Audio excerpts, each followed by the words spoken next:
Звонок із Києва. Вітаю вас, ви в ефірі. Кажіть, хто ви, і ставте запитання або висловлюйтеся.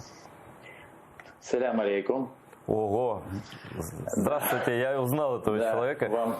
Да. Это Роман Ковалев, офицер, выходец из Крыма. Рома, я представлю тебя сейчас. Просто мы с Романом познакомились на параде в честь Дня независимости, по-моему, года 2 или 3 назад. И оказалось, что Роман, он служит в штабе сухопутных войск Вооруженных сил Украины 2014 года. Роман Ковалев. Это человек, который, живя в Крыму, вышел из оккупированного Крыма, стал добровольцем Вооруженных сил Украины, прошел очень серьезные испытания войной, воевал, а сейчас грамотный офицер в штабе, занимается информвойной в том числе. Но это я все твои регалии не буду перечислять. Я не знаю, что ты хочешь сказать, поэтому, пожалуйста, тебе слово. Да, спасибо большое. Мне так действительно будет проще, ты уже дал какой-то контекст. Да. Ну, Айдер знает мою позицию, я просто хотел бы ее еще раз донести. То, что сейчас происходит с телеканалом АТР, лично я, как, скажем так, солдат информационной войны, считаю преступной бездеятельностью. Вот, я об этом пытаюсь везде говорить, писать.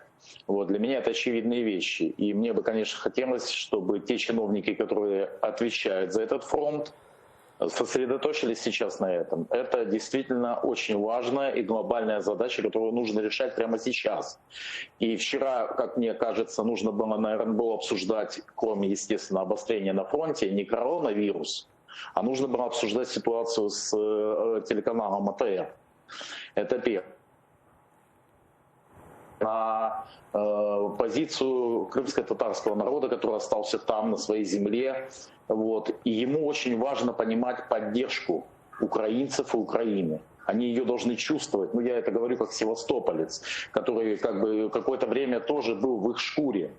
И очень важно, чтобы мы, материковая Украина, поддерживали их информационно, тем более в условиях того вакуума информационного, в котором они существуют. То давление, которое на них беспрецедентно сейчас оказывается российскими властями, начиная от подкупа и заканчивая убийствами, я желаю только поддержка, моя моральная поддержка мотонароду, и все, что от меня зависит, от маленького человека, я буду делать, чтобы телеканал АТР вещал на оккупированную территорию.